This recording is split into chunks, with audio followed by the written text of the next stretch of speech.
Quick little video today on troubleshooting the tail lights on a 1977 MGB. This is kind of well, it doesn't really matter what kind of car you're working with. Anytime that you're restoring a classic car, this is a recurring issue with a lot of these vehicles. The reason being is a lot of times the tail lights, they depend on a ground to the body. And anytime that you're restoring a car, you always strip it all down and you put new paint and new rubber and new sealant. Well, when you do that, you change the way that the tail lights are intended to be connected, and they don't get ground.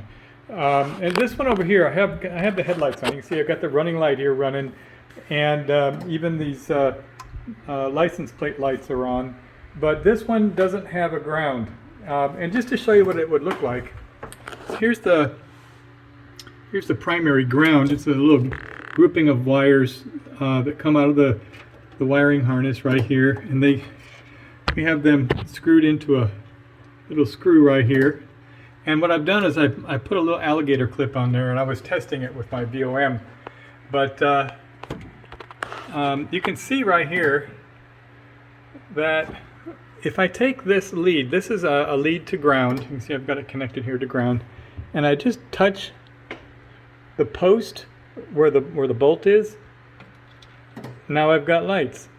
So that proves that the problem that I'm having with this light is the ground. And it's, like I said, I've worked with other classic cars and I've seen this problem numerous times. And so my solution is to go ahead and make some ground leads. Now with the 1977 MGB, you have running lights on the outside. These are running lights on the outside, which probably have a bad light bulb in them.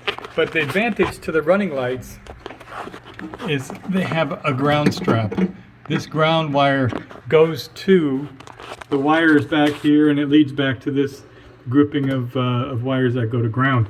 So the running lights, because they're thermally insulated and they have a sort of a rubber, you see there's a rubber piece on these lights right here.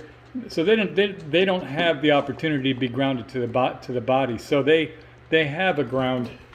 And so what I'm going to do is I'm going to go ahead and take these little ground strap leads that I've made right here, and I'm going to put those on the posts and just splice them off onto those ground wires right there, and we will have a good positive ground, and we won't have to worry about relying on the ground that's supposed to be picked up from the paint. See, I've got paint on the inside here as well, so there's no chance that these washers and whatnot are going to get to a grounded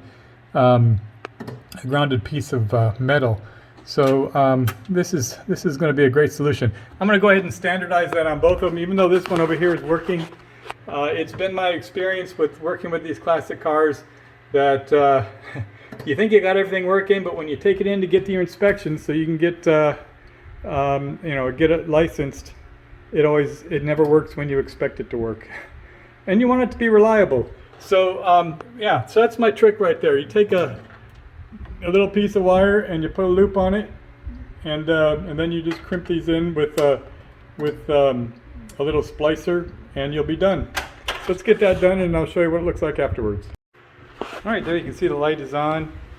This little light over here is on. So you can see my little ground strap right there, and that goes right to the ground, and it is just spliced in with one of these little splicey things. These things are the coolest little thing. You know, it's just so easy, and they work 100% of the time. All right, so that's just a little tip, a little trick to give you a short track to a solution on troubleshooting the ground on your taillights. Just make a little ground strap, and you won't have to worry about scratching the paint or trying to get a good ground from those little bolts. All right, that's all I got for today.